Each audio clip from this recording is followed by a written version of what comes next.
This is Culture Girl, and we're at the BMFA building entrance to the Boston Museum of Fine Arts. This was the way you used to go in for quite some time when the Huntington Avenue entrance, the original entrance of the building, was closed to visitors. Now this entrance is closed to visitors other than school groups and the handicapped and other groups because Malcolm Rogers, the director here, reopened the entrance, the more grand and ceremonial entrance on Huntington, which we'll go around and see in a moment.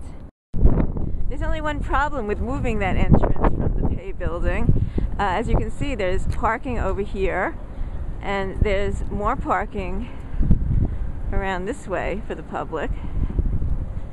But when you park here, you've got a long walk to get around to the Huntington Avenue entrance, which is why the handicapped entrance is still in the BMFA building. It's not that the Huntington Avenue entrance isn't accessible, but it's just a long walk which other visitors have to make. Now the entrance is coming into view, festooned as are all these entrances by banners, all of this, in this case, trumpeting not exhibitions, but the new MFA, as it's called, newly expanded by the Norman Foster edition. As you can see from the front end of the museum, there's no evidence of the new MFA. You don't see the Foster edition at all from this side.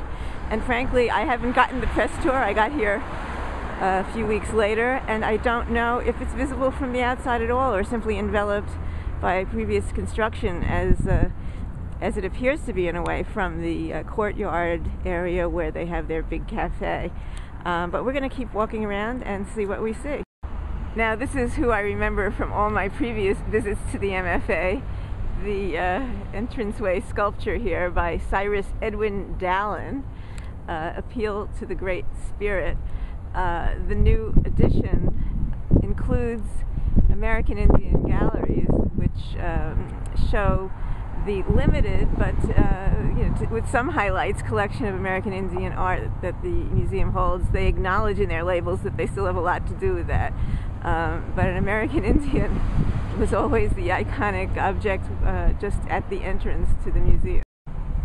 And now coming into view on the other side of the building, at the other corner, is a Joel Shapiro sculpture balancing out that Scholar's Rock on the left side of the building.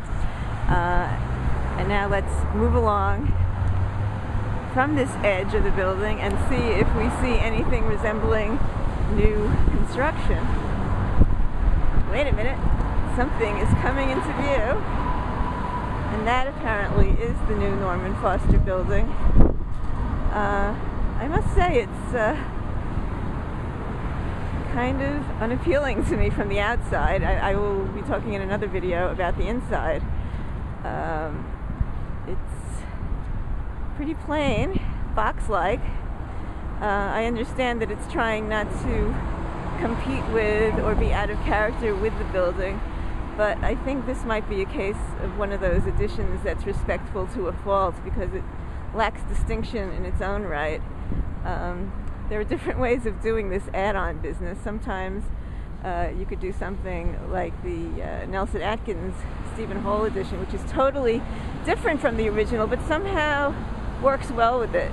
This one is reticent to a fault, I think, but others may disagree. Let's move along to the other side.